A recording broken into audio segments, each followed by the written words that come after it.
வாழ்க வையகம், வாழ்க வையகம், வாழ்க வளமுடன். குரு வாழ்க, குருவே துணை. அருள்நிதி பேராசிரியர் அன்பழகன் திருவண்ணாமலை. அனைத்து அன்புள்ளங்களுக்கும் வாழ்க வளமுடன். குருவின் நினைவாக என்னுள் எழுந்த ஒரு கவியை பதிவு செய்கிறேன். இக்கவியின் தலைப்பு ஈஸ்வர செயலே எல்லாமாக இருக்கிறது. ஒற்றுமையே உயர்வளிக்கும் ஆயுதம், பற்றுதலே பகை நீக்கும் பரவசம், நெற்றியிலே நீ உணரும் அகத்தவம், முற்றிலுமே முழுமை நிலை உணர்த்திடும், உற்று உற்று உட்செல்ல உறைந்திடும், ஊற்றாகி உவகைக்குள் உபதேசம், தேற்றுவதும் போற்றுவதும் தெய்வீகம், தோற்றமும் தொழுகையும் இறை செயலே. வாழ்க வளமுடன். ஒற்றுமையாக அனைவரும் இருக்கும்போது அது அனைவருக்கும் உயர்வை தரும். உயர்வை தரும் ஒரு ஆயுதமாக ஒற்றுமையை கூறலாம். பற்றுதலே பகை நீக்கும் பரவசம்.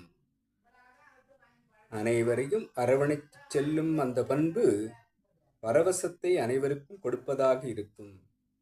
நெற்றியிலே நீ உணரும் அகத்தவம் ஆக்கினையில் தொடங்கி முற்றிலுமே முழுமை நிலை உணர்தவம் துரியாதீதம் செல்லலாம். உற்று உற்று உட்செல்ல உறைந்திடும், உறைந்து உறைந்து இந்நிலையில் பழகிக்கொள்ள என்று குரு கூறும் அளவிலே இந்த அகத்தவம் நாம் செய்ய வேண்டும். ஊற்றாகி உவகைகொள், ஊற்றாகி உவகைகொள், இறை ஊற்று நமக்குள் வருவதாக நம்மை உற்சாகப்படுத்தும் அந்த நிலை நாம் உணர்வதாக இருக்கும்.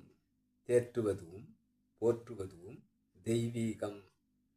நம்மைக்கு ஆறுதல் சொல்லியும் அரவணைத்தும் நமக்கு வழிகாட்டுதலாகவும் இருந்து நம்மை வழிநடத்துபவர்களும் இருக்கிறார்கள். அவ்வாறு வழிநடத்தி நாம் உற்சாகம் கொண்டு அனைத்து செயல்களையும் செய்வதற்கு நம்மை போற்றி புகழ்வர்களும் இருக்கிறார்கள். இவை அனைத்துமே தெய்வீக செயல்தான். தோற்றமும் அனைத்து உருவ வழிபாடும் இறை வழிபாடும் தொழுகையும் அனைத்துமே இறை செயல்களாக இறை நோக்கி பயணிப்பவர்களாகத்தான் இருக்கிறது. ஆக ஈஸ்வர செயலேதான் அனைவரும் செய்து கொண்டிருக்கிறார்கள். அந்த ஈஸ்வர செயலே தான் எல்லாமாக இருக்கிறது என்பதாக இக்கவி நமக்குள் வந்திருக்கிறது.